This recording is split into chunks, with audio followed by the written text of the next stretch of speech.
October মাসের 2 থেকে 22 October অবধি দিনটা কিন্তু ভীষণ গুরুত্বপূর্ণ। বিশেষ করে দীপাবলির অমাবস্যাটা ভীষণই গুরুত্বপূর্ণ।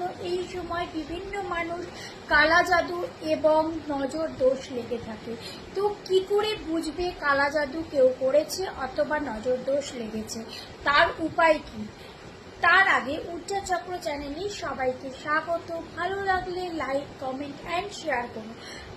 তো যখন তোমরা দেখবে যে তার কিছু কিছু সিমটম আছে, গলা বসে যাবে, গলা ধরে যাবে এবং প্রচন্ড পরিমাণে চুল উঠবে। চুল আমাদের মেয়েদের সাধারণত ওঠে, তো অ্যাবনর্মালিটি যদি অ্যাবনর্মালভাবে চুল কারোর উঠতে থাকে তাহলে অবশ্যই বুঝে নেবে তোমাদের কালা জাদু হয়েছে অথবা কিন্তু নজর লেগেছে।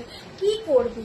মঙ্গলবার দিন একটা মাটির পাত্র নেবে, সেখানে কিছুটা কর্পূর নেবে এবং যে চুলগুলো উঠে গেছে সেগুলো এক জায়গায় করে নিজের মাথার ওপর দিয়ে অ্যান্টি ক্লকওয়াইজ কিন্তু 27 বার ঘোরাবে এবং এটা পুড়িয়ে দেবে। পোড়ানোর পর ওই ছাইটা কিন্তু বাড়ির বাইরে ইউনিভার্সে উড়িয়ে দেবে। বাড়ির ছাদ থেকে হতে পারে, ব্যালকনি থেকে হতে পারে, অথবা রাস্তায় গিয়ে ওড়াবে। বাড়ির মধ্যে ওই ছাইটা রাখবে না। এইভাবে প্রত্যেক মঙ্গলবার তোমরা 18টা মঙ্গলবার করলে কিন্তু আস্তে আস্তে অনেকটাই রিমুভ পাবে।